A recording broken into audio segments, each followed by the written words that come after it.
Yep, okay. Good morning, everybody, and welcome to this meeting of the Corporate Services Economic Review Scrutiny Committee on Monday, the 11th of January. It's now 10 a.m. So, on the agenda, firstly, can I have apologies for absence? No apologies for absence, Chair. Okay. Disclosure of members' interests. Number 3. Councillor Robinson. Chair, I've been advised to declare an interest in agenda item 10. Right, okay, duly noted. Chair. Oh, yes, Yep. Councillor Lookhart. Thanks. Just to declare an interest in any mention to the North Tyne Combined Authority, because I chair that scrutiny committee and I'm a member of that authority, which is pertinent because the Combined Authority is also the accountable body for the North East LEP. Yes, thank you, Councillor Fed. We do have somebody from North of Tyne that's going to be helping us with the presentation, but I'm sure it's not prejudicial. Councillor Oliver? The same non-prejudicial interest as Councillor Roughhead, as I'm a substitute member of the North of Tyne Cabinet. Right, lovely. Anybody else? No, can't see any hands. Shout out if I've missed you. Oh, that's a signal. I am as well. Yep, okay, Catherine, noted. Thank you, David. I guess I have the same declaration as Nick, though I argue as to whether it's actually relevant, but I will make it nonetheless. It's a standing one. Fair enough. Okay, thank you very much. So, moving on, just quickly, forward panel cabinet decisions has been circulated to Appendix A for you to look at. Nothing particular to note there, Sean? No, nothing to add other than just to say that the Climate Change Action Plan and the Borderlands Inclusive Growth Deal will both be subject to pre-scrutiny. Right, that's okay. Right, so we're going to kick off first with the economic recovery in Northumberland item. So this is a presentation. So we're going to have that, and then we'll have some questions afterwards. So who would like to start this one off? Chair, I think I'm presenting that. For those who don't know me, I'm Phil Hunter. I'm the Service Director for Quality, and I'll just quickly go through the slides, and my colleague Sarah McMillan will be speaking to a few of the slides too. So if I just call up the presentation. Okay, can we put the screen? Yeah, hopefully you should be able to see that, Chair. Can you see that? Hang on, it's loading. Yes, that's visible. Thank you. Fire away. Right, okay, so good morning, Chair, and to the rest of the committee. This is a brief slide pack just updating on economic recovery. After the report to October Cabinet updating on COVID response and recovery, and when that report was considered at Corporate Services, well, at this committee, you, Chair, asked that we provide an update on the economic recovery to this meeting. So this is this update. The presentation is very much a game of two halves, if you like. The first half being the rather stark numbers in terms of key economic data, which we have, which continues to be challenging, and I don't think anyone will be surprised by that, and we're certainly not an outlier in Northumberland. The other half, I think, is a story of much more positive progression on our economic recovery plans, and as you know, it's clear the foundations to longer-term recovery and sustainable growth are being put in place. Just moving on, in terms of the overall picture, economic picture, this is a graphic that we've used to show the context nationally and in the county. We've used this numerous times now, and we actually, subsequent to circulating these slides to committee in December, we've got some more national data that's come through. Data that was released in December, for example, showing the level of gross domestic product in the UK is still something like 10% below where it was at the end of 2019. So compared with the same quarter a year ago, the UK economy fell by 9.6%, which is, I think, almost unprecedented in normal economic cycles. There was also data out in December that hit the headlines. This was national data showing a record number of redundancies, and also data showing the recovery growth slowing in October as some of those new COVID restrictions started to come into place. So overall, I think a very challenging and uncertain picture nationally, and I suspect it will be a while yet before we have more settled economic trends to look at and consider, Chair. This is the unemployment data. As you know, there are lags in terms of when we get the data. We're expecting the next drop of data later on this month, so we're still working off what we had in December, which shows the October unemployment figures. And again, in the short term at least, we can see that that data continues to be very challenging. In October, there was just under 11,000 people claiming unemployment benefits in Northumberland. That's a very slight decrease from September, but not significant, and overall represents an increase of 62% since March 2020, when we went into the first lockdown. Just under 6% of the population aged 16 to 64 in Northumberland were claiming unemployment in October.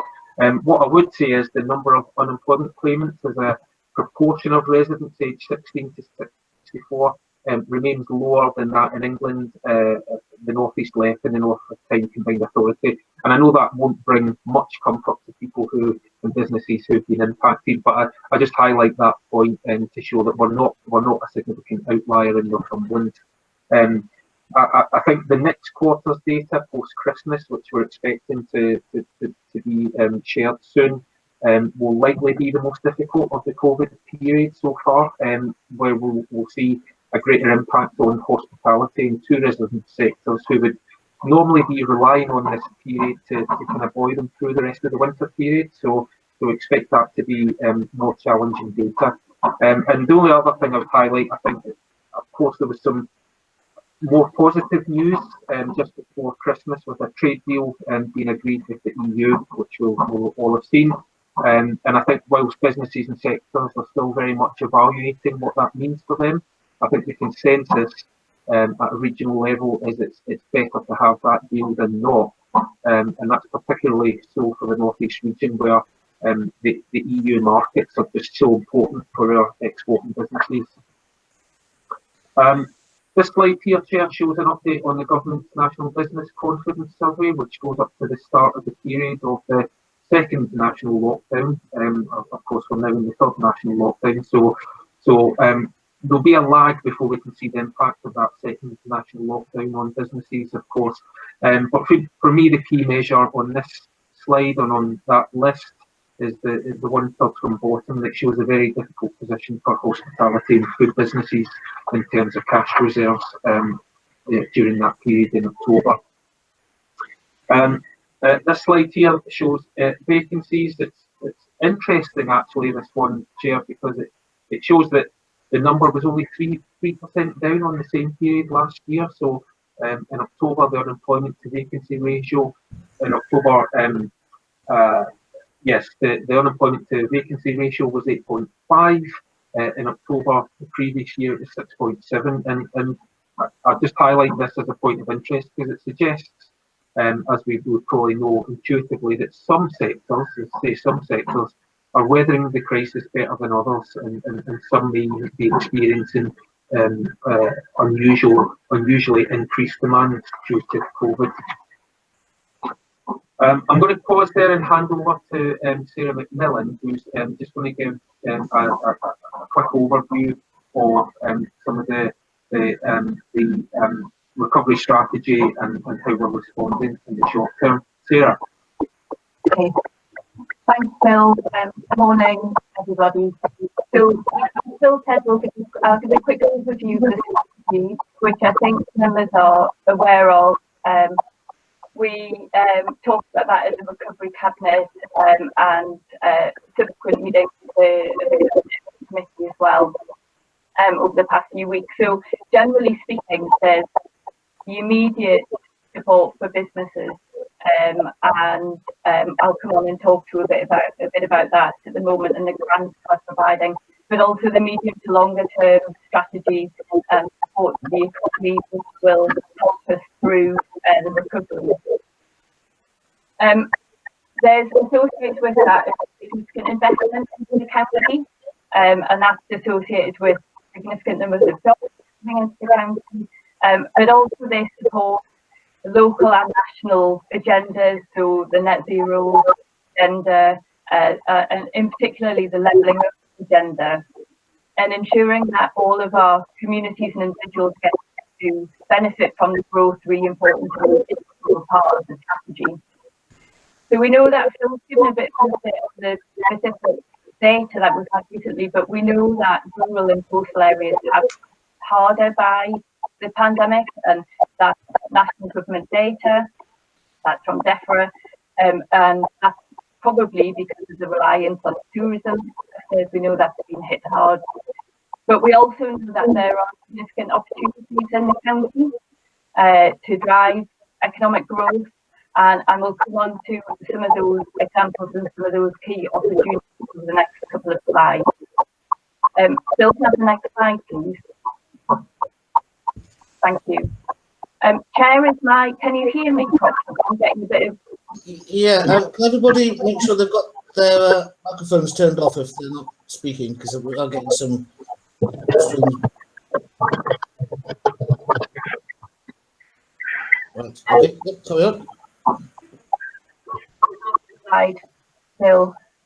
Supporting businesses slide, I'll carry on because I broadly know what it says. So this is really around the immediate support that we're providing to our businesses right now, and in the form of grants. As the committee will know, government has put in place a package of support for businesses over the past few months, and that goes right from the furlough scheme and the extension of that now until the end of the year. So there are loan schemes for businesses, self-employment income support, and also mortgage and rate holidays for businesses. So the grants that the local authorities are administering are a part of that wider landscape. What's important to say, I think, about the grants is the grants that were announced by government in November to coincide with the national restrictions in November responded to feedback that we'd been providing them earlier in the year. So it was very clear to us from September, when local restrictions came in, that businesses that were still open and hadn't been forced to close were also feeling a significant impact because of the restrictions. Mostly hospitality and accommodation businesses, because of the restrictions on mixing and numbers of people getting together. So importantly, those grants that were announced in November support businesses that are both closed, but also those that are open and are feeling an impact as well, particularly in leisure, accommodation and hospitality. So we've already paid out, the county council has already paid out. Still, we've lost the slide if you're trying to get them back up. Can we get the slides back up, please?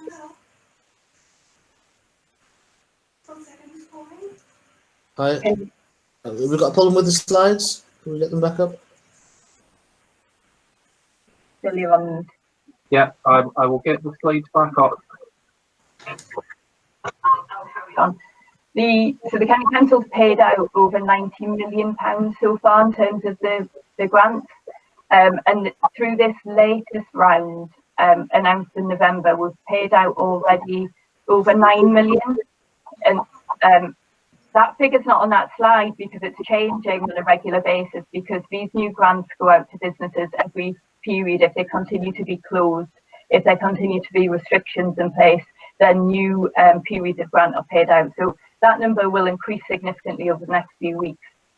And we've got a multidisciplinary team in place in the council now operating those grants. So members will be aware that the Chancellor announced on the 5th of January a new set of grants for businesses, and that includes a top-up for businesses. The intention is that we'll provide support up until the spring of this year. So we're currently waiting for the guidance for that, and then we'll, as we have previously, work quickly to get those grants out to businesses as fast as we can. Phil, next slide, please. So in terms of the overarching or the longer term strategy, one of the strands, there's a few slides here which Phil and I will cover, which look at this. There's a key strand of that strategy. And the first strand is the transition to the new economy. And I'd just like to pick out a few points from that really, this in the next slide, is that one of the main areas that is of opportunity for the county is the opportunity around the Blythe estuary and the green energy and manufacturing package. And we already have around Blythe a cluster of companies that operate in the offshore wind and subsea sector. And we've also got the Centre of Innovation, which is the Catapult Centre, which is actually internationally recognised as a centre for research and development. We get international businesses and individuals who come over and use that testing facility in the Blade facility. And North of Tyne, I know we've got Henry on the call, and he may be able to add to this later. North of Tyne Combined Authority have recognised the importance of that cluster and the opportunity there for the region. And there are investments being developed to go into that area as well. What's also important around the Blythe estuary is the partnership approach there. So there's a very strong partnership with the Energy Central partnership with the County Council, Advanced, the Port Blythe and the Catapult. And it's a really proactive partnership, but they also importantly have a shared vision about the opportunity that exists there. All members will be aware of the announcement of British Gold before Christmas, and the significance that would have not only for the immediate jobs in the area, but for the significant supply chain that would be built up around that development as well. And then the other point to make around this whole area of opportunity is the Freeport and the opportunity about potential Freeport, and regional partners are working to respond to a government competition to set up a number of freeports across the country, and it may be Blythe can benefit from that initiative, which would essentially incentivise further that area for investment and bring additional incentives to the area. So I won't say any more about that at the moment, other than to say Phil's going to come on to some other slides, but there's specific opportunities around Blythe. But what's important to say is that is linked to the wider agenda, so the skills agenda, infrastructure investment that's going in, and town regeneration are all linked into that. So it's all part of an overarching narrative. And I'll come to Phil for the next few slides. Okay. Can you hear me, Chair? I'm just making sure I'm not on mute. Yes, we can hear you, Philip. Go ahead. Well, this next slide on investing in our places, culture and tourism, I think there's a lot of information on here. I'm not going to go through every bullet point, Chair.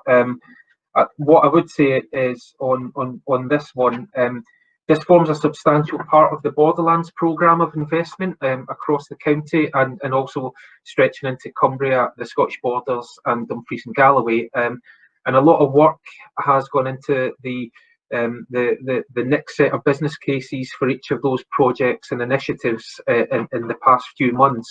And we've really progressed towards sign off on those business cases by both UK and Scottish governments. And that Borderlands investment will really underpin our approaches to rural recovery and growth, revitalising culture and tourism, regeneration of towns and villages, and rural growth, particularly by improving digital connectivity. I'll just skip that one because I think I've covered that one. On investment in transport and digital, I've mentioned the Borderlands work to strengthen digital connectivity, particularly in our rural parts of the county. And that's just really, really important because I think we all know in the post-COVID context, people are going to be looking to work from home much more in the future. And also it puts the county in a strong position for in terms of attracting jobs where previously people would have to be based in places like London and in the southeast. So getting that digital connectivity in place, particularly in our most rural parts of the county, is a really important part of our future recovery strategy and actually growth by attracting those sorts of jobs. And obviously there's the Northumberland line when we talk about investing in transport, which I think Sarah's already talked about. And that really exciting. It's thinking beyond the the railway line itself, important as that is, getting passengers back on that line, but thinking about that strategic economic corridor that line will open up, stretching all the way down from Blythe and right through North Tyneside and into Newcastle, and that's opens up a potentially strong and exciting economic corridor for not just for Northumberland but also for the North of Tyne area. And Henry might want to say a little bit more about that at the end. I don't know. And there's also strategic road improvements on the horizon. Most notably in the A1, where work on dualling will continue and hopefully gather pace.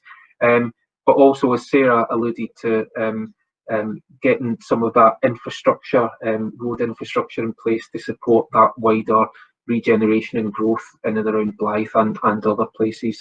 We'll see that happening. I was going to mention the Port of Blythe and the proposal for free ports, but I think Sarah's already covered that. Sarah, I'll hand back to you on investing in people, jobs, skills and livelihoods. Yeah, thanks, Bill.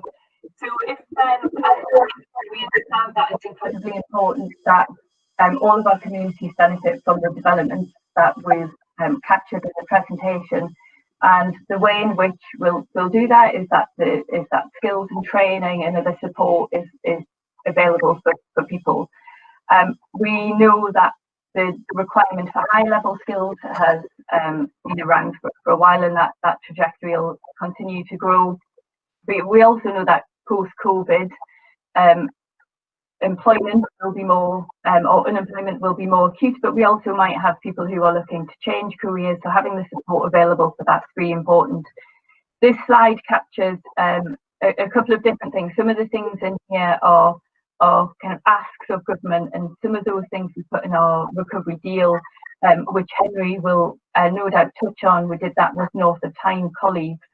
But in terms of apprenticeships, having a greater role in apprenticeships and including the responsibility for the levy and perhaps using that in a more flexible way than has been done so far.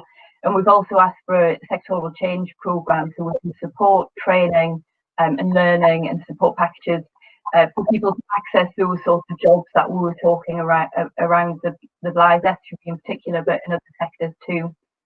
And then finally, we asked for we've been asking for the education challenge, and we're awaiting confirmation from government on that. That really is around supporting our young people in schools, academic excellence, but also trying to tackle the educational inequalities that exist. And I think we all would appreciate that in the current time, in the past few months, that's probably more important than ever before that we take that forward. But we have got some things in place already. So we have the Learning and Skills Service within the County Council, and we also have the devolved adult education budget with North of Tyne. That's about £23 million a year. So we are able now to start shifting that provision to best support what our businesses and what the economy needs. And we also have in place some of the programmes to support young people in particular. So Kickstart is an example of that, working with DWP and again with our North of Tyne colleagues to put placements, employment placements for young people who are unemployed, to give them the work experience they need to then be able to move on to the next step. We know young people have been disproportionately affected so far by the pandemic. And then finally, for on this slide, just to pick up the business support. So there's a comprehensive package of support in place that's been bent again to support businesses, particularly over the past few months. So paid for professional support for businesses where they might want to look to restructure or to diversify over after the last few months, and also digital packages of support where we know a lot of businesses have wanted to trade much more online, and that's had very high demand. That programme again has been funded through Tyne investment. And then finally, Evergreen Investment Funds. So we have the Jeremy Investment Fund, the North East Investment Fund, which is 5 different investment funds for businesses. that is in place now and is working. It's based on European money, so work is underway to look at the future of those sorts of funds post EU funding, what that landscape might look like for business investment. And that was everything from me, Phil and Chair. I've got just one last slide, Chair, and it's last but certainly not least. There's the investment in green recovery, where I think, without going through the whole slide, I think we just want to highlight in particular the work to develop sustainable heat sources, as well as, I think, progress with the Great Northumberland Forest, where progress is happening in the county at Rushy now and Monkridge, where new planting of trees is happening. Chair, you'll probably remember the original ambition with the forest was for 1 million new trees, and we've been asked by the Minister who's leading on this policy at a national level, Lord Goldsmith, to really increase our ambition around the forest with the offer of government support to do that. So we're working on how we can actually go way beyond those 1 million trees into potentially thousands of hectares of new planting. So that's really exciting. So that's really just an overview of the slide pack on economic recovery, Chair. Councillor Wearmouth may want to just add some closing remarks, I think, from a portfolio perspective. And apologies, there's been a bit of noise interference at my end. There's some work happening outside my house, which has been challenging, but at least, Chair, it is evidence of economic activity during these challenging times. So I hope it's not been too difficult to hear me. Okay. Thanks. Thank you very much. Richard, would you like to just wind that up? Thank you, David. And thank you to Phil and Sarah as well for a really interesting presentation. There's not much more I can add to that, really. I think that we're in relatively positive shape as a county. There's a lot going on. There's a lot of things that you'll all be aware of at a national level that really mean that we're in a strong position to come out of this, whether it's the levelling up agenda, which is one of those buzzwords, a bit like Northern Powerhouse and other things, but nonetheless we're at the centre of it, and we should grab every penny that we can, regardless of political orientation. We've all got to just pull together and make sure that we grab every penny whilst we can, and that we make sure that when we come out of COVID, that we've got a robust economy across Northumberland. It's going to be challenging. It's not going to be at all straightforward, but I think that there are many places across the country that would look at our position with a significant degree of envy. And that's all for now, but happy to answer questions and chip in when people have them. Thank you, Richard. Right, so do any members have any questions about that presentation? Now, some of you appear frozen on my screen, so if I can't see you, just shout out, because I can't see if you're waving at me. I can see Councillor Robinson. Right. Okay, Councillor Robinson, go ahead. Thank you, Chair. I've got several questions. Okay. On the vacancies, can you just explain to me how the numbers were compiled? They were just taken out straight off Job Centre. Okay, so a question. Do we have that answer for that? Yes, I believe that's where we get them from Job Centre Plus as part of the sort of quarterly drops of information we get around unemployment data. It's one of my colleagues in Julie Emma's team that leads on that, so I can get a more specific answer as to exactly how that data comes through. But yeah, I believe it comes through Job Centre Plus. No, that's fair enough. I just see a lot of jobs for micro businesses advertised on social media, quite a lot.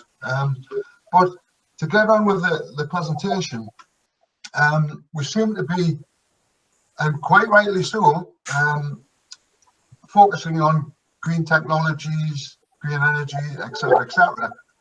But what is our county's USP? Because I look across the whole region, and most of the region is now going down the same sort of route.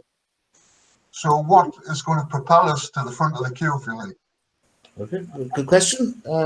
Any thoughts? I'm happy to comment a little bit on that, and I'm sure officers will have some opinion as well. Malcolm, thank you for the question. I think ultimately one of the unique things that we have, and Henry will have to forgive me for this perhaps, is land and space and all of the things that some of the authorities in the north, of the other two authorities in the north of Tyne, probably a little bit envious of. When you look at Blythe, Estuary in particular, but also around Ashington, the former sites of Alcan and so on, there's space. And I can't give specifics necessarily because some of this is bound up by NDAs, but the volume, Malcolm, of inquiries that we're seeing now, partly linked to British Fault, which is now public, but lots of other stuff besides.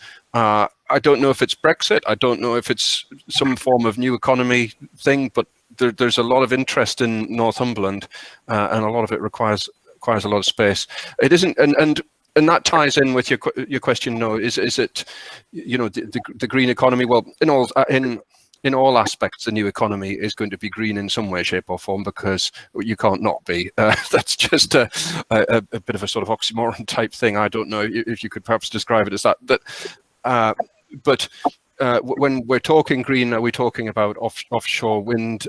Yes, to an extent. But then 6 months ago, if you'd said that a battery manufacturer was going to come and say that they would like to set up at Camas, I would have been slightly taken aback or taken by surprise. And yet here we are, and it would be a fantastic thing to land for the county. So there's all that bit, but we mustn't forget that that's one element of our economy. There's a huge amount that we can do on tourism. There's, again, it's one of these quirks, isn't it, of the situation that we find ourselves in. Probably more people will want to stay in the UK, or will have to stay in the UK, or won't want to be chewed on with having to get a COVID test to come in and out of the country and so on. So we must recognise the strain that puts on the airport and on tourist jobs going out of country, but it's a huge opportunity for us in the county.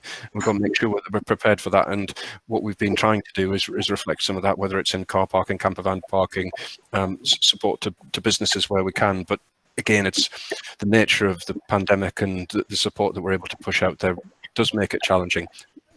Just to round off on that point on vacancies, I think that the really interesting thing is that level of vacancies has stayed quite significant, and whilst we have seen some losses in employment, I feel that we're able to bounce back. But the really vital bit, and people will be fed up of this, I'm sure, is the more that people stick to the restrictions and the more that they accommodate and behave in the manner that the government needs them to, the faster we can get out of this, because the longer it goes on, the more damage that we will do to the economy by a sad necessity. Okay, thank you, Richard. Julie Emma's got a hand up just to reply there. I just wanted to build on what Richard had to say, and Councillor Robson makes a very good point in that the team behind the scenes are doing a heck of a lot of work on investment strategies, being a lot more clear. We've got an amazing one-pager that comes up a lot of the things we're doing.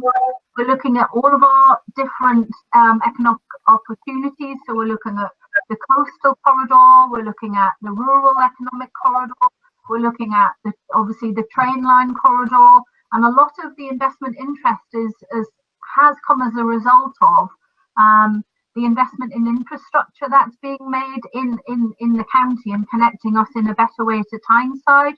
So more than ever, Northumberland's certainly becoming an incredibly attractive place. We have amazing cultural assets, and I think people appreciate that more than more. And now we have that investment, and we're starting to develop that really quite compelling vision about what we as a county can offer. I think, really big companies believe that as something that we can work on and deliver.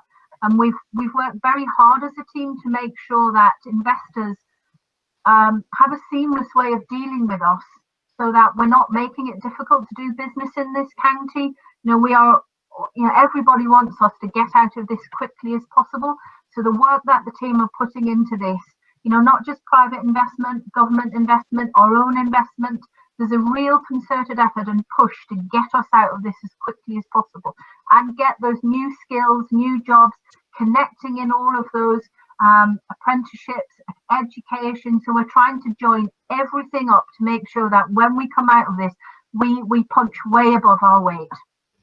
Excellent. Thank you, Jim. I think Sean, you were indicating just before we go back to me, Malcolm.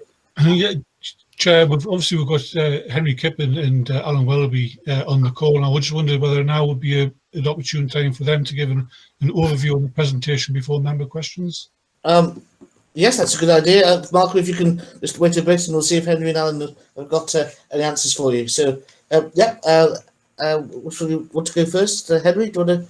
I'm happy to, Chair. I don't have a snazzy presentation, and you've had so much information in the last one that's probably for everybody's benefit. But I'm really happy to. What I can do is give a sense of impact. So I think the impact across the north of Tyne and the northeast more widely is relevant to this discussion. It frames what Julian has just described as the opportunities for Northumberland as well as the challenges.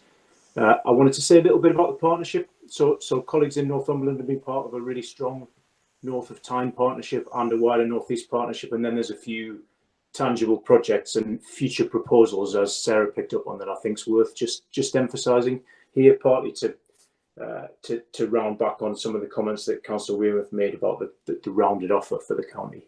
And just in terms of the impact, it is worth saying that, re-emphasising, I guess, that at a national level, we expect the impact of this to be profound, which might sound like a glib thing to say, but the Chancellor set out in his statement a few weeks ago that what we're expecting is a once in a 300-year contraction in the size of the economy. So we're all going to be experiencing a huge amount of disruption. The unemployment effect we expect will be up to 7.5% or so by summer, which is going to be something that I think defines what we all do in partnership more and more. So the need to get people quickly back into jobs or into skills, or to do as much as possible to maximise national programmes, I think will define what we do more than ever over the next few months. In terms of the region as the north of Tyne, we had high furlough levels, relatively speaking, which means that as people come off furlough, obviously you'd expect a bigger effect.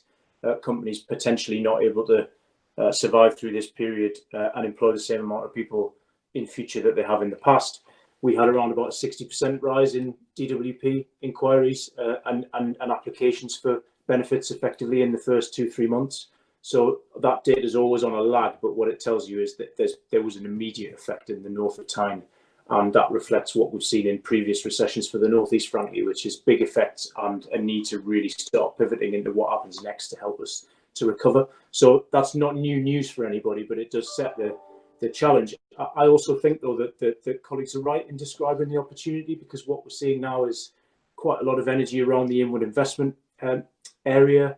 Areas like Northumberland are going to be places that people want to be. And again, I know that's not kind of sophisticated economic analysis, but you know, we're seeing a shift anecdotally out of huge dense city centres and into environments where you can mix the town and coast and country more obviously, a bit like we can in the north of Tyne. And the connectivity between Northumberland through some of the infrastructure investment that Juliana talked about, and our transport links and our digital capability as well is going to be a huge part of how we do what we do. So I think there are big impacts, but there are really clear opportunities for the north of Tyne, which we're working really in close partnership to make sure we can take advantage of and grab at every pound, as colleagues have said. In terms of how recovery's worked in the region, it is worth saying that we as North of Tyne have a proactive cabinet and a strong partnership to make sure that we're doing everything with clear sight from all of our cabinet members, and there are obviously a range of practical projects which I'm happy to come back to for members.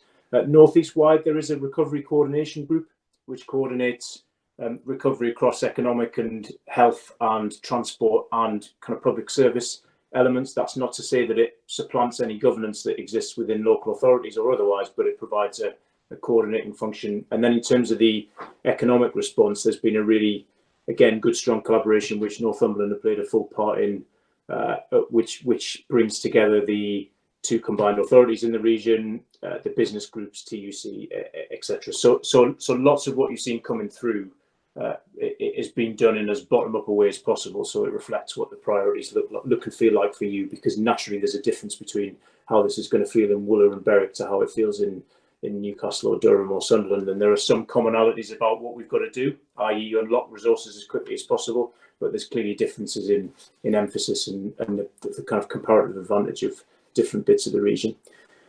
In terms of tangible projects, I would say at a north of Tyne level, we've got things that are happening now that are very relevant to the recovery discussion, and things that are coming on stream quite quickly. So you'll be aware that that as a combined authority, we're the newest kids on the block, really. Started off in 2019 with lots and lots of quick work done to build a credible programme between then and now. And in terms of immediate COVID response, we had a 5 million COVID response fund, which was distributed across our local authorities, which has contributed to some of the immediate business support and community support activities. We have a 10 million recovery innovation deal that we're bringing on stream via decisions made by Cabinet over the last couple of months too. And then in terms of our programmes, we have quite tangible programmes, as Sarah said, around offshore innovation and offshore energy, which are very relevant to the capability in Blythe, and also the supply chain for that along the River Tyne. So we see that as a real arc that connects the region, and obviously the Northumberland to Newcastle train line is a really physical example of how that connection could be built on in the future, and how we could make sure people benefit from that in terms of skills.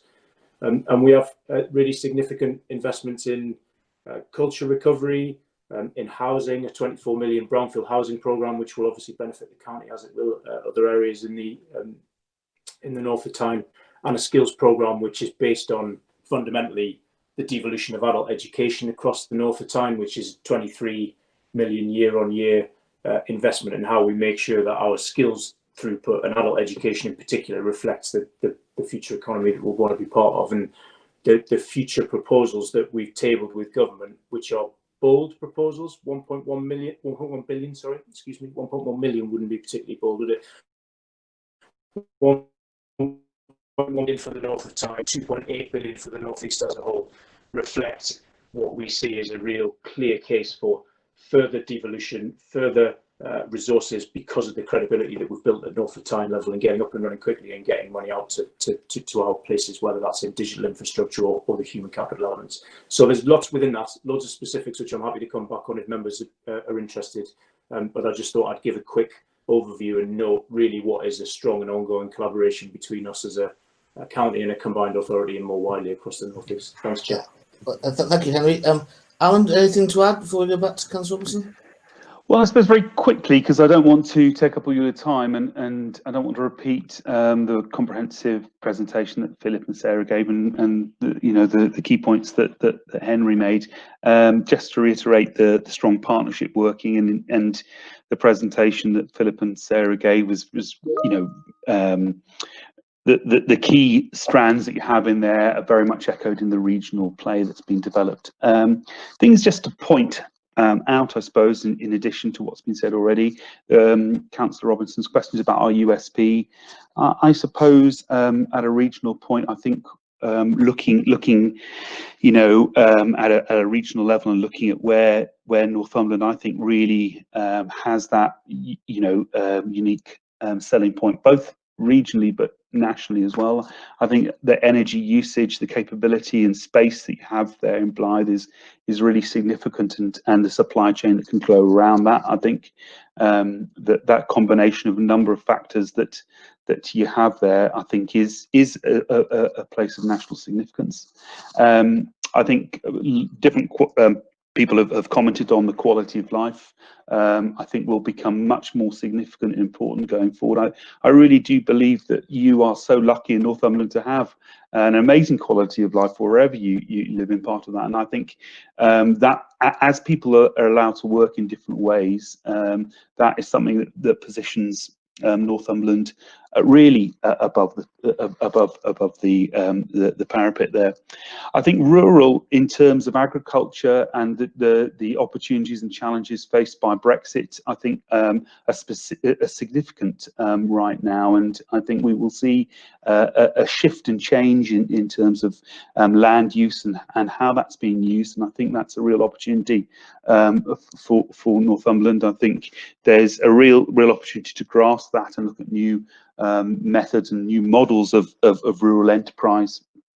And then finally, the other, I think, probably a little bit below the radar, because it may not necessarily be sexy, but I think construction and I think transformation in the construction sectors will be significantly important. I think opportunities around Northumberland to play a bigger role there, I think, is important.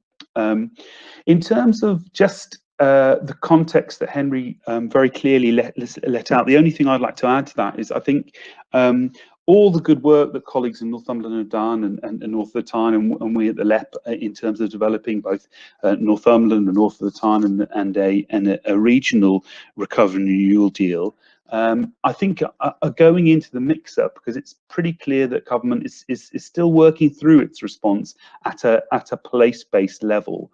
So we need to be on the front foot with, to use the terminology, oven-ready projects, projects that are ready to go. And so the work that Sarah and Philip outlined there in terms of outlining what that pipeline looks like is really important, because government hasn't articulated that they want to contract directly with the North East or the combined authorities yet. Maybe that will come through a devolution deal, but they have talked about a levelling up fund and that, and they have talked about national competitions. So we need to be ready for those, and I think that the suite, the portfolio that colleagues have outlined to you, are really strong, and just so really. Now is the time to be developing those business cases, developing what the barriers, why is there a need for public funding, and why is that needed here, etc.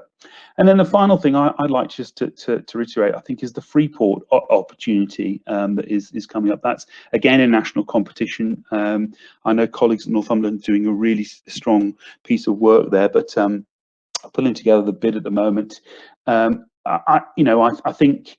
If we can get a really strong case into government, that will be a very important mechanism to catalyse the economy, not just in the Freeport areas, but the broader northeast as well. And I suppose we just need to look at A, if we get that, and B, if we don't get that, what will be the impacts around that, and making sure we're on front foot around that as well. Okay, that's just a couple of added points to very comprehensive presentations from colleagues. Thank you, Alan. That's great. Okay, Councillor Robinson, you had any additional questions? Yes, I've got several more, Chair. Okay, yeah, fire away. I'd like to mention the narrative. We hear a lot about the Blythe development and this. Clearly, a lot of what's been talked about is actually the north side of the river. I would just like it. It used to be parochial. It's now as plain as the nose in your face that the constant reference to Blythe only is detrimental to the north side of the river. And the north side of the river is basically where you've got your virgin land, where you can put your developments and whatnot. And we've seen a game changer, hopefully, going to come in here. So I'd just like to mention that. Just please, it's the River Blythe. If you mean the River Blythe, just say the River Blythe. The Freeport thing, excellent, great. Again, it plays into that. I think the call for a bridge is unequivocal if that happens, because we've got to have the connectivity between these green technologies that's going on both sides of the river. The hydro project in the Tyne Valley, are we considering small scale hydro? Because, there's quite a few places where we could use that. Your Freeport being one of them, I'm just saying. Ethical food production, development of an incubator and production, whereabouts would that be? Because that seems to play into the more rural aspects of the economy. Your small agri businesses, obviously, should be in the rural side of it. I don't know where to go next. Stop. Just kidding. I've just got so many questions. The railway line. There's a lot of disquiet at the moment because of the Bedlington consultation on that railway line station. People feel as if that they haven't been listened to. So can we make sure that if you do a consultation, for God's sake, listen to what people are telling you? The last thing I want to mention is the new forest. There's absolutely huge potential for tourism businesses in there. You know, you have your centre parks and whatnot. Things like that can be permed into there, adding to the tourism potential, adding to the local job market, adding to all sorts. So that's my plea. If you take nothing else away, start calling it the River Blythe, will you please? Okay, thanks, Malcolm. A lot to unpack there. Kath, I see you will answer Malcolm's first, then we'll come to the members. I'll take a quick stab at answering Malcolm's questions, if I may, and the officers may want to chime in as well. So, on the question of Blythe and Bedlington and Camas and what we call it, ultimately, if I point to a map, people recognise Blythe as being Blythe Power Station and so on and so forth, Malcolm. And I appreciate the nomenclature and the fact that it is actually in Bedlingtonshire. And I'm happy. What I would really like to make sure is that we, and I've talked to a lot of people in the last few weeks and months about this, is you know, as the British Vault thing progresses, but you know, anything else as well that happens in the estuary, the Blythe estuary, the important bit really for people looking in is that they know where it is. The important bit for the people on the ground is that it's completely linked in, whether it's to East Bedlington, West Bedlington, town councils, to New Biggin, to Blythe Town Council, to all of the development trusts, and anybody and everybody who could make sure that this becomes successful, that there's got to be an interface in there as those projects come forward. So I do get the point about the nomenclature, but it is mostly so that people can recognize it on a map, because, you know, talking to someone from Dubai or from London or from wherever, they recognize, you know, a bit more easily that. But so my apologies, you might have to wear that a little bit, I'm afraid. Though I know I completely respect the passion regarding Bedlington. In terms of the bit on agri-tech and so on and so forth, this is another reason why Northumberland is really uniquely placed almost in the northeast to grab an advantage, and it's the transition towards not necessarily people being vegan, but eating vegan foods and eating a lot more plant-based stuff and a lot less red meat and so on and so forth. And Heather Mills has had her site at Coty that she's been projecting and progressing with. I don't know quite where that's headed at the moment, and she's the best person to answer to that. But regardless, there's a huge piece here for Northumberland in terms of that sector, and we've been tasked, as Henry and co will know, as being a rural exemplar for devolution, and to have innovation happening here, and we've got to make sure that that's recognised. And I know it is recognised by the Mayor and the Cabinet, but nonetheless we need to make it a reality and make sure that we drive that, and with better education in that sector as well. So major opportunities there. In terms of the forestry bit, again, the Great Northumberland Forest and the Million Trees was a start, as we heard from Phil earlier, but that's just the start.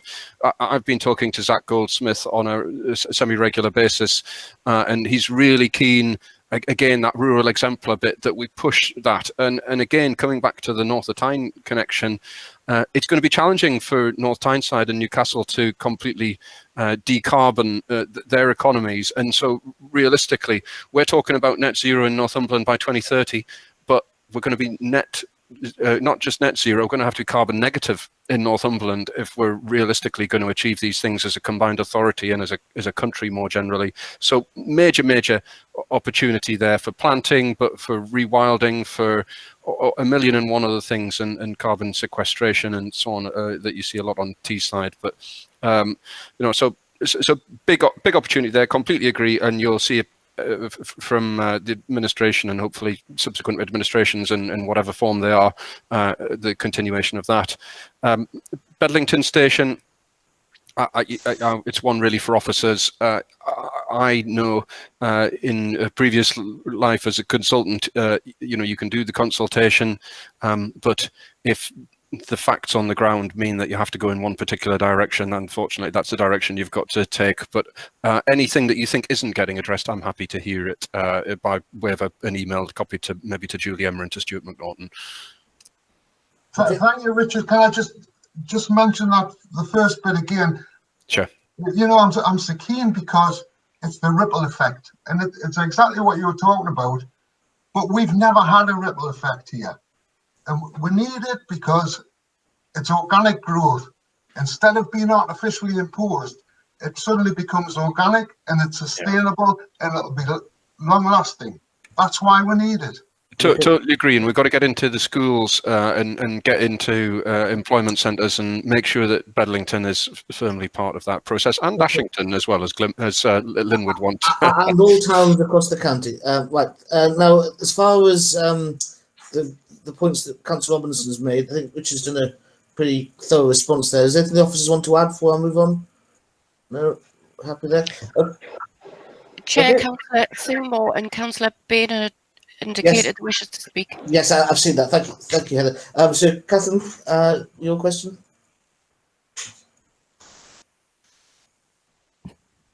Yes, thank you, Chair. Just a couple of things. I see the Freeport proposal for the Port of Blythe for 10 million, which is great. Just don't forget Berwick's Port. We have one here too. And I know we have had some government money and money put in, so things are happening. But please keep us on the radar. The other thing is really the digital connectivity and inclusion for all, really, which I think is a necessary service now, especially which has been highlighted this last year, as we've seen with work.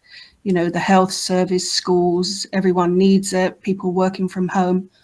So there needs to be a big talk, I think, about some reform and restructuring. And I'm just wondering if any talk has, with the internet providers, if you like, has, I know they're giving some free services to the schools now for 6 months, I think. But it's a big issue. And I think it's a service, we all need it. So there needs to be upgrades to the infrastructure, and we need also to look at it so that there's not, internet poverty, if you like. So that's my question. Is anything being looked at? I think Councillor Oliver sort of indicated you're going to answer part of that. And if I could answer the first part after that. Okay, well, thank you, Councillor Seymour. Yeah, really, really important. And digital is something that we are progressing at pace, both through the North of Tyne Combined Authority and through the Borderlands. So there's a significant project which I think got £7.8 million or 8 point something million pounds, called LFFN, Local Full Fibre Network, and basically it's a regional project, but Northumberland is the main beneficiary in terms of the actual connectivity. So what that's doing is putting the fastest fibre into public buildings throughout the county. And effectively it acts like a hub and spoke type thing. So it gets the backbone into more remote places, and then from that we can connect businesses and houses in the sort of local area, and it also makes any further connection cheaper as well, because we've already got fibre into that area. So we're expecting, I think there are 6,400 houses or premises within a 300-metre radius of all of the places that we're connecting across the county. So that's going to make a significant difference. We've also got a very significant broadband voucher scheme, which we are through the Borderlands, and we've also topped that up with money from our own NCC budget. So we're doing a lot to get rural areas connected. So there are two effectively main streams of work. There's trying to get the places that don't have any connection at all some sort of acceptable connection, and that is basically, we think of around about somewhere between 4 and 5% of the properties across the county. And because of the rural nature of our county, that's particularly difficult. And then we've also working very much on trying to improve the connectivity for those people that already have a sort of manageable, livable connection. So that's really upgrading from fibre to the cabinet to fibre to the premise. So that's basically putting the fastest broadband directly into people's houses. And then on top of that, it's really important that we give people the skills they need to use digital technology, and that's really important as part of our education offer. It's something that's being worked through with North of Tyne as well. There's some really good work going on there, and that's absolutely critical. So it is a major priority, and I hope that gives you some sort of sense of the stuff that's actually happening. Well, thank you, Councillor Oliver. I think Councillor Wimmer wanted to come back on the other. Thank you. Yeah, I will do. And first, just to say that I would switch my video on, but my broadband's acting up. So, there's brilliant work being done by the department and by Nick on that, but there's a little way still to go for some of us that have overly thick stone walls and whatever else that causes us to have problems with broadband.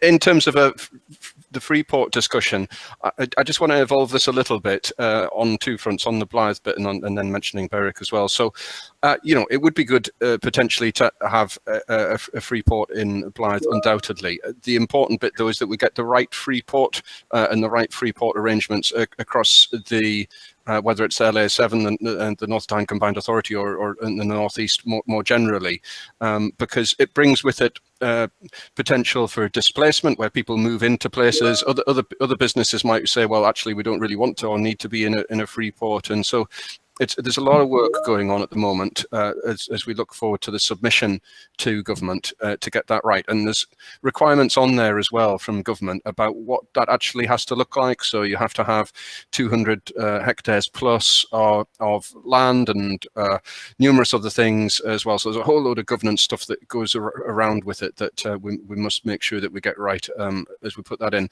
In terms of Berwick, you've got there in a little bit of a snapshot why we wouldn't ever be able to have put a free port in for Berwick because there's nowhere near enough land. There isn't the water depth and there isn't all of the other bits and pieces that would be necessary to support that. But as Councillor Seymour says, there has been work gone into Berwick and making sure that it's a port that's fit for purpose, whether that's moving around of grain and other things, which she will be well aware of, or the arrival of passenger cruise ships or ferries, or however you want to term them, which is a big part of diversifying the economy in the north. Thank you. Okay, thank you, Richard. Any officers like to add to those answers? No? Okay, I think Councillor Bainan had a question. Thanks, Chair. First of all, a couple of comments and then a question. Thanks to Sarah and Phil for an excellent report, very detailed. Unfortunately, a lot of bad news in there, but some promising news. Over the last year, since the sort of COVID came in, about 95% of the businesses I've talked to have been full of praise of the county, how quickly the grants have got out. And it saved many businesses. So, and even the 5% of negative comments weren't negative, if that makes sense. So it's great to have so much praise for the county for the work all the officers have done. The question on there's some great news on the big schemes, the high level stuff, the Port of Blythe, etc. Going down to a lower level, have the officers or Richard any plans to talk to sort of the chambers of trade? You've got a proactive one in Morpeth, Alnwick, Hexham, Amble, and I think Newbiggin as well. They all have proactive trade organisations. I know it's at a lower level, but and it might not even take finance. It's just working with the organisations for training, getting people in work experience, which obviously will help the jobs market. There's a lot of organisations out there that can help the county if we can all work together. John, thanks for that. David, if I can put in to just answer your question, make it quicker. We are talking to the chambers of trade where they exist. Obviously, there's sort of embryonic business type organisations in other towns. Others have chambers of trade and so on. So where we can, we engage with businesses and try to get that level of feedback. I think as we put, we're at the start almost of another lockdown. What I would like our department, the Regen team, to do in the near future is to start consulting a bit more, or appeal for, really for feedback. How can we diversify, change, and modify as we go out of this? It's something we've been doing right the way through, by the way, this last 12 months or so. But the more of it, the better, because the more we're informed, the more that we can enact on it. Thank you, Richard.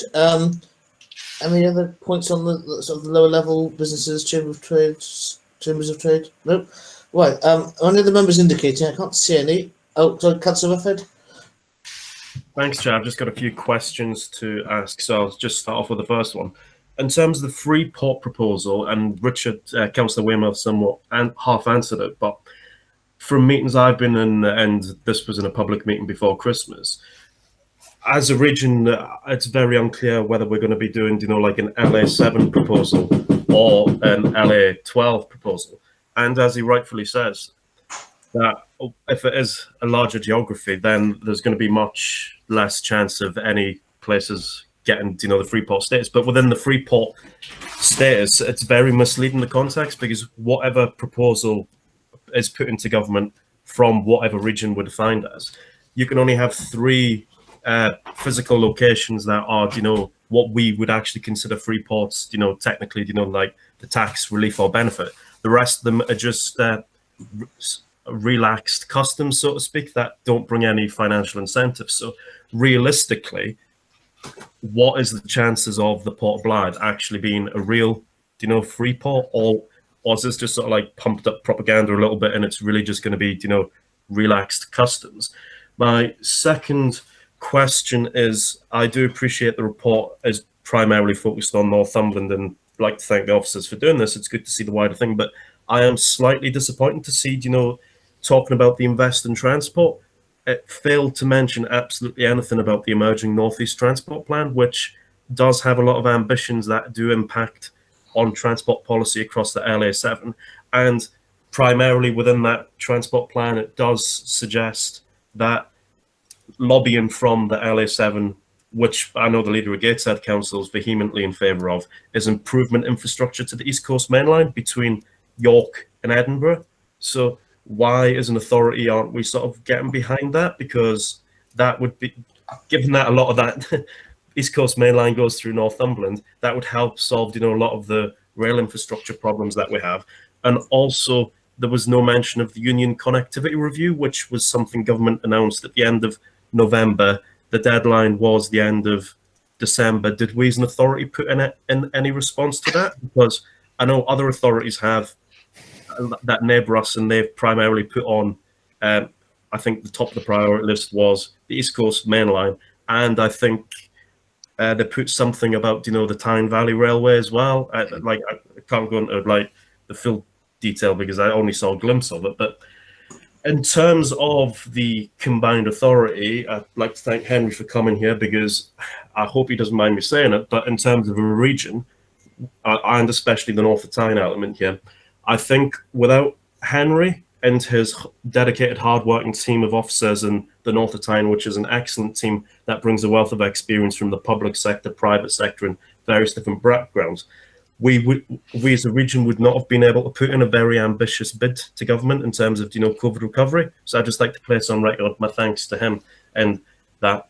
is a very ambitious plan. And just in terms of the combined authority being, a microcosm of England, just ask Henry, as a combined authority, I would hope that any opportunity we have, to have government initiatives, to bring in money into Northumberland, not just bringing the Northumberland, North Tyne, but not just financial initiatives, but any initiative that, helps increase, the social or mental health, welfare of people as well. That I hope we would be making the case to government that as a microcosm of England, you should be using North Tyne as a test bed. And if it's successful here, and it does have either a financial impact or social benefit impacts on our North Tyne people, it can be easily scaled up, because if it works in the North Tyne, it can work elsewhere. And then just the question for Alan in terms of the LEP. Having been the person who's been involved in a lot of this, as the accountable body, seeing a lot of the projects that the LEP's done during COVID, I think they've been really good in being quite reactive very early on in terms of supporting the region's most vulnerable, smaller, micro-sized enterprises in terms of the crowdfunder campaign that they've done. And quite recently in terms of giving financial support to pre-established companies that are seeking, like patent for technology or something specific. But just the question of, I know with the governance framework changes in the Northeast, that set back the local industrial strategy, and I presume COVID's had a huge impact on that. But do we have any timescales on where the region's at with in terms of the local industrial strategy? So that's my questions. I appreciate the quite. Well, shall we go back in reverse order and start with Alan, and then go from there? Yeah, okay. Well, thank you very much, Gregor, for Councillor Rufford, I should say, for all the positive words about the work that's been done at the LEP and the combined authorities as well. I'd also like to just push a current programme we've got around innovation support for a Northeast Challenge, which is on our website at the moment, which is around trying to find new solutions for in-person activity. So very much helping arts organisation, tourism activities, and similarly innovation to support face-to-face visits. So organisations that had to go into people's houses. We've got a small grant programme at the moment, which is ongoing. In terms of the local industrial strategy, I think it's fair to say that government is at the moment probably has other things in its priority pile. There's no clarity in terms of whether local industrial strategy will be reinvigorated. I think part of the discussions that are going on at a LA7 level around a further devolution deal, which I know Henry's a little bit closer to than I am, may form a part of that. I think because government postponed the comprehensive spending review and has put a little bit of a delay on the devolution white paper, we expect to see that coming through the year. I think the approach we need to take, and the approach we have done over the last year and this year, is develop that pipeline of projects and programs to be ready for any deal that may come down the line, or any national competitions as well.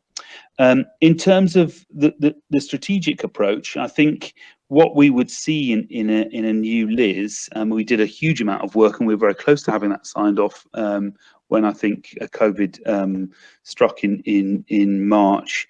I think a lot of the fundamentals are there. I think a lot of councillors and officers today have said of the fundamental transformation that COVID will have an impact on our economy. I do think we will need to relook at some of the priorities and perhaps some of the focus that we'll put in a local industrial strategy going forward.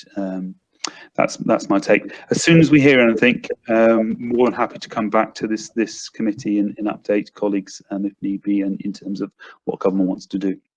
Okay, thank you, Alan. Henry, do you want to add anything on the North Tyne side of things? I'm happy to, Chair, and similarly thanks to Councillor Rufford for his comments about North Tyne. They're appreciated, and I think we see this absolutely as a collaboration. The combined authority is not just about a mayor or a cabinet; it's about the strength of a collaboration across the region. And I think we're happy that is recognised in its early stages. In terms of the three issues that Councillor Rufford picked up on, first around the notion of North of Tyne as a test bed, I think that's absolutely spot on, and how as a good characterisation of how we work. By comparison to some other combined authorities, we are reasonably small, not in geographical terms, obviously partly down in Northumberland, but as an area with 3 authorities without 30 years worth of transport infrastructure investments baked into our investment programme already, we have the ability to innovate and do things quickly and with a bit more agility, which we've seen come through hopefully in some of these early stages post-COVID. We absolutely are pitching that as, if you like, demonstrators. So for example, on our Green New Deal, on our offshore innovations that we were touched on earlier, what we are doing is showing some leadership, I think, as North of Tyne, but the degree of investment that will be needed in order to transition those industries is obviously national in scale and much larger. So absolutely, we're positioning what we're doing as proving the concept and doing it first in this region, which I think is really important and building on quite a lot of what Northumberland's doing already. Second point, in terms of the East Coast Main Line, I realise the point was made in a slightly different way, but I just want to assure members that those points around releasing pressure, stroke capacity and upkeep on East Coast Main Line are absolutely part of the lobbying that Mayor and Cabinet have done when given the opportunity with transport ministers over the last few months. That's not solely our issue as North of Tyne to address, obviously, and with the Joint Transport Committee we do that in a few different ways, but we're absolutely behind those issues around capacity that would benefit Northumberland and the whole region, of course. And then thirdly, in terms of if I understand the point that Councillor Ruff had made about social infrastructure and mental health and well-being, again, I would really agree and think that now more than ever, the relationship between economic growth and recovery and the health of the population and the well-being of the population is more intertwined than it ever has been. Areas like work and health, so for example, how we post-COVID think about using our joint statement with DWP, our joined up employment support plans, some of the work we're doing on skills to make sure that we're supporting people who've suffered through COVID, and we bring together that mental health, well-being and jobs and economy piece is a really big priority, and you can see that standing out within our recovery plan. So I hope that covers those points raised. Happy to pick up on any further as needed. Okay, thank you, Henry. And oh, sorry, Juliana's got a hand up. Yep, Juliana. I just thought I might be able to add to what everyone said to help Councillor Ruffhead. So on the Union connectivity and East Coast Main Line, so North East Transport did send in a very detailed response, as Councillor Ruffhead's pointed out, and all of the North East authorities actually inputted into that to make sure there was that collective North East support. So there was a strong amount of input from the Northumberland team. So we do actually support, we really do support the East Coast Main Line for the capacity, and there was a very strong input from us from being the border county for the Union connectivity. So we focused on connecting a capital city and a regional capital, and how Northumberland has a really incredibly special part to play in that relationship. I think if I could just focus very briefly on Freeport, Councillor Ruffhead is very right to point out that we have not yet worked through the absolute benefits, and there are disbenefits of Freeport. So I would just be, I think we can cautiously say, look, there are definite benefits, but we haven't worked out whether all of those benefits are absolutely right for Northumberland, because as Councillor Wearmouth said, we've got a lot of land and we can grow our business rates. So we're trying to work through the impact of that on us and the North of Tyne, and what is right for us. And it's too soon for us to say, yep, we're absolutely all in, but it's also too soon for us to say we're absolutely out. So I know we're rushing towards the 4th of February date of when we will be submitting our bid. So there's a lot of work that the team are doing to try and make sure that Northumberland and the North of Tyne, for that matter, are positioned really strongly, so we know that it's right for us. So Councillor Ruffhead is right to say there are questions still remaining to answer. Okay, thank you, Julia. Well, that's very good. Richard, anything to add before I move on? Yeah, I'm afraid so, David. I'll try and be as swift as possible. I can see you itching to get back to work there. But I mean, thank you for all of the comments from everybody there. Some really interesting ones. Starting perhaps just on the Freeport bit, but in no particular order. I mean, what I've always found is that, especially in the last year and a half, that the government's really interested to listen and see how things evolve and do things in novel ways. So whilst some, the consultation and subsequently the invitation has said one thing, what you might find is that proposals get submitted and then some of them have interesting little angles to them that the government says, oh, well, actually, hang on, let's have a bit of a look at this and work it up. As Julie Emma says, it's not without complications in terms of a process and a set of proposals. We've got to make sure that we get it right, and I'm sure that in discussions with North Tyne and with the LEP that we'll make good progress on that between now and the 4th. So that is a work in progress. In terms of innovation and so on, I think got mentioned at one stage, in particular perhaps by Alan, and I think that one thing I would be curious of as we get into shared prosperity, and we've moved along a bit on that, I guess, is about what rural innovation looks like and how the LEP can be part of that, because that's a real challenge for the LEP. It's, in some ways, it's nice and easy to do something at Port of Blythe in the Blythe Estuary, or with IAMP, or something like that. It's nice, it's big. You shovel a load of millions in, and it's really, it's not straightforward, but it's you can point to it on a map and say, there it is. That's what it looks like. For creating rural jobs across a very sparse county like ours, where you have pockets of really, deprivation and low incomes, that's a challenge that, in due course, I would love to see the new chair of the LEP and for North Tyne and for ourselves to be working up what we can do on that and how we can attract funding into that. So, one to explore. For the future there. On North East Transport Plan, as I'll repeat Julie Emma's comment there, which was that there's been an awful lot of work done behind the scenes by all parts of local government to make sure that we've gone forward with a united voice. The biggest change for us is obviously going to be the Northumberland line and what that brings, but we should be looking in the future stages to expand that, and whether there's opportunity for us to reach into places like Newbiggin or Linemouth, or to have additional stops and how that links in. So big bits on that, and as well, though, don't forget the changes that we need to see at Moor Farm Roundabout, and we've already lobbied successfully along with local MPs to get Moor Farm in part in RIS 2, part in RIS 3 in terms of road improvements. We want to find ways to speed that up, and Julie Emma and myself will no doubt, along with Stuart McNaughton, be bringing something forward as to how we might be able to achieve that in the coming months, because we've had some very good discussions with Highways England and other parties on that.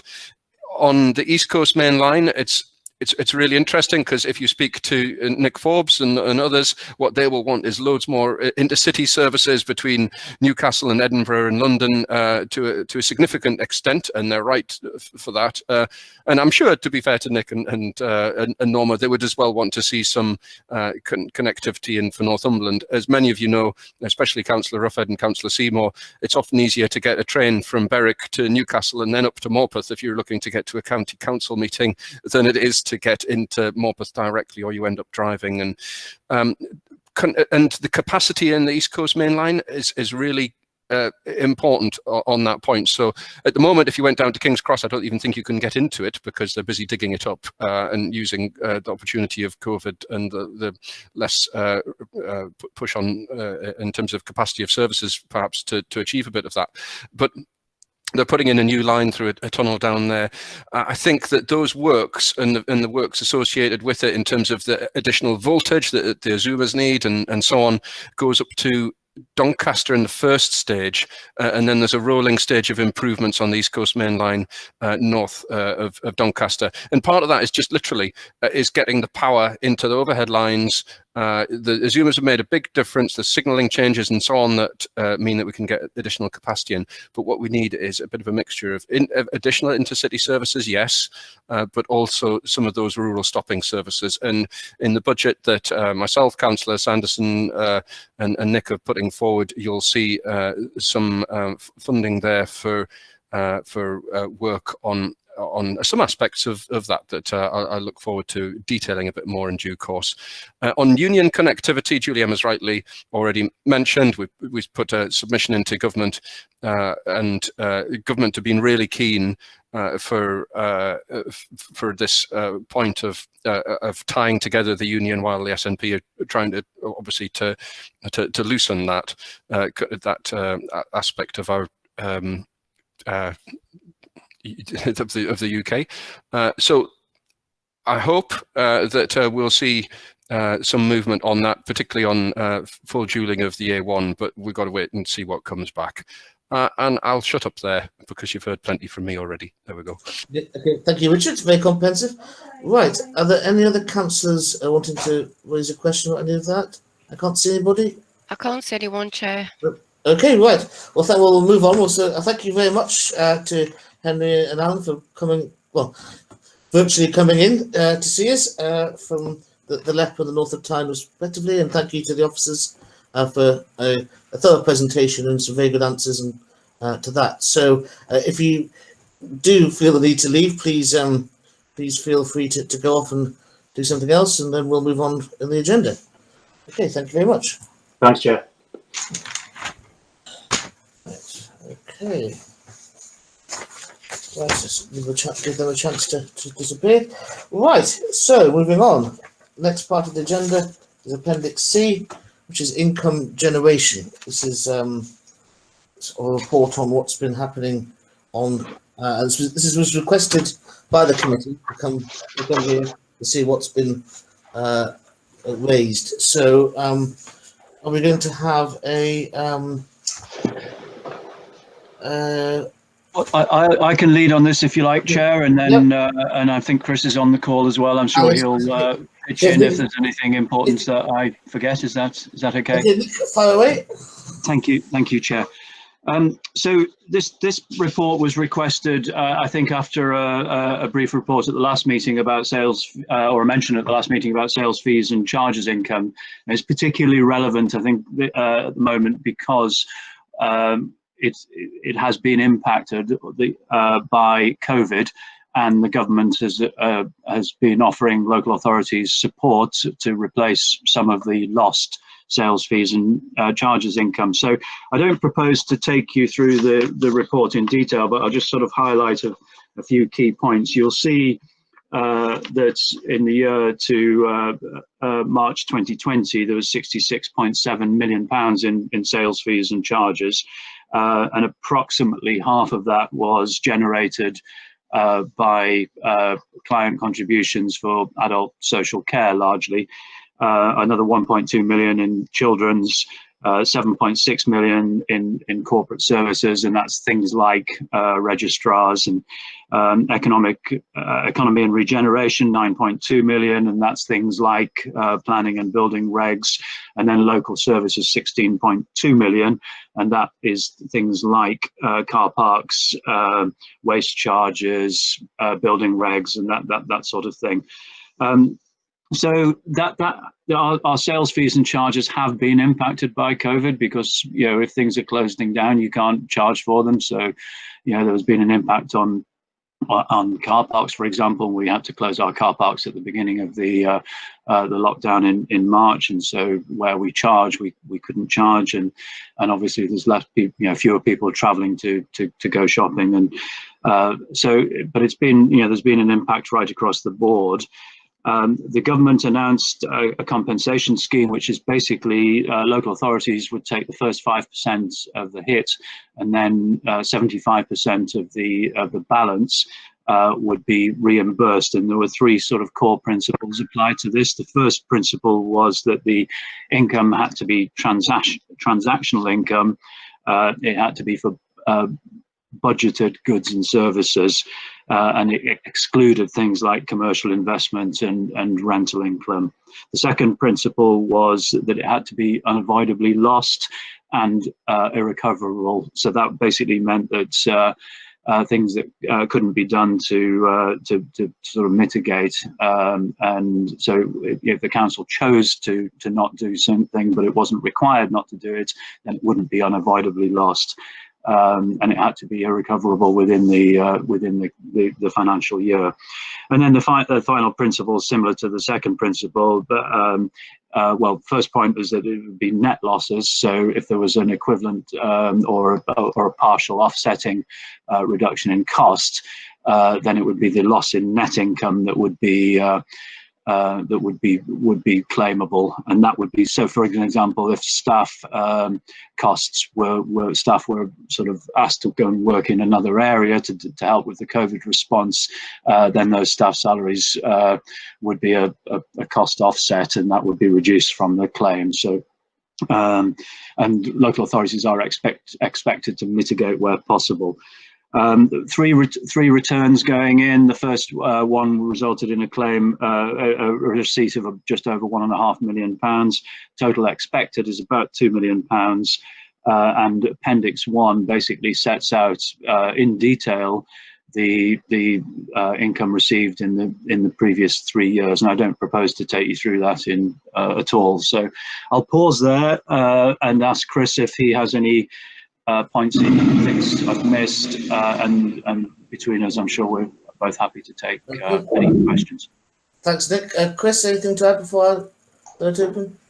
Thanks, Chair. Thanks, Councillor Oliver. I think you've covered everything I would have mentioned. Perhaps just to highlight that the scheme has recently been extended in the comprehensive spending review announcements to cover the first quarter of next financial year too as well. Right, great. Okay, thanks for that. Right, do we have any member questions or queries on this report? I can't see anybody. Heather, Councillor Seymour, Chair. Okay, Councillor Seymour, far away. Yes, thank you, Chair. Thank you for this comprehensive report. I just noticed that it's up from 60.751 to 66.763, and looking through the numbers, just looking for the increases, that I noticed that some of it comes from parking fees. Sorry, parking charges, if you like, which I'm surprised to see quite a big jump from 0.856 to 1.275, especially seeing as we have such a generous free parking scheme system in Northumberland. So I'm just wondering why that's gone up so much. And the other thing is the Section 38 supervision fee has gone down quite a bit from 1.362 to 0.638. So I just wondered why that's gone down. I guess there's been more civil partnerships, so that's an increase, quite a bit more. So that's interesting. So yes, that's just those three there. If you could give me an answer on that. Okay, Chris, are you able to? I can take the first one on parking. I think I'll be right in saying that part of the increase is as you're right, Councillor Seymour, we don't charge for parking in most of our town centres to support the local economy, but we do charge in some of our sort of tourist hotspots and some of our coastal car parks and so on. I think there was a small increase in charges that was partly explained that, but I think probably it's largely down to an increase in traffic. We've got a boom, or until COVID hit in March 2020, we had a booming tourist economy. And so more visitors visiting our tourist hotspots and paying for parking, and obviously that's been impacted for the last since March, but we would expect it to recover again in the future. The supervision fee, I'm afraid I don't know what that is, so I'm going to have to leave that one to Chris. I think the quick answer for that one, Councillor, it'll just reflect various non-recurrent receipts during the relevant years, depending on what schemes are in place. But if the council would like more information, we've got a breakdown of that specific lines. Thank you. All right, thank you. Yeah, the other sundry income has gone up too, from 5.221 to 6.064. So what does that include? I'm afraid I don't have that level of detail. Yeah, the sundry income is always the interesting one. Chris, anything you know about that? I don't have any more detail to hand, Councillor Bourne, but we can look into that. It's obviously the stuff that hasn't been coded to any of the lines. It's kind of a miscellaneous catch-all. But well, I mean, maybe if we can get a sort of breakdown of, on a high level, we don't want to go into all the detail of all the little bits and bobs, but there's a flavour of what sort of things are included would be probably useful for the members. Right. Any other members? Councillor Robinson. Councillor Robinson. Yep. Thank you, Chair. Nick, half of this seems to be coming from service charges, and I'll look at the first summary and economy regeneration and commercial. Given the presentation we had on the economic recovery, if that goes ahead as planned and as ambitious as it is, would you expect to see economy regeneration and commercial producing quite a lot more of an income for us? Yes, I think that's certainly true, and I think in the budget that we'll be presenting in next month, I think that will be partly reflected. Obviously, it's impossible to predict quite how much extra income, so we would expect more income in planning fees, for example, from commercial developments and some of the things that we've talked about in the previous presentation.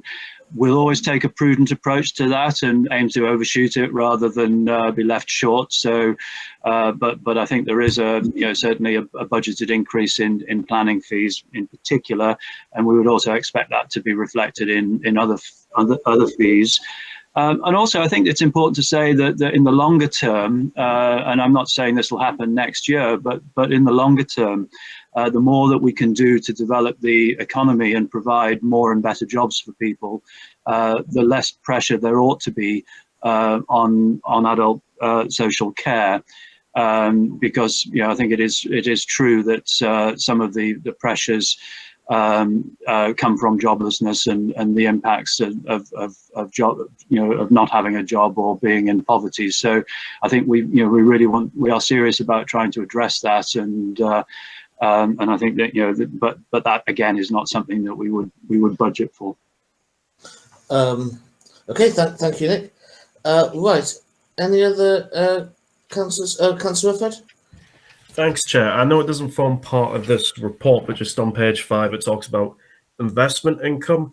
Now, could we perhaps at a future meeting get a report about what other organisations or where our investments are and how much, and just what the performance of those are over this year compared to previous years and things like that? Just because I know that quite a few local authorities who've invested in other local authorities have kind of been a little bit, had financial troubles and looking to take the money out of other local authorities. So I think it would just be worthwhile health check activity just for us as overview and scrutiny committee members, just to see the state of play as it is currently, along with maybe perhaps, just a health check of what the investment policy of this council is, because I know we've, got the climate change agenda and things like that, just so that our policies, even though they are what we would like to do, but don't fetter the discretion of, the investment managers to the extent of where if there was, an investment that made real logical sense for giving a good return to the council,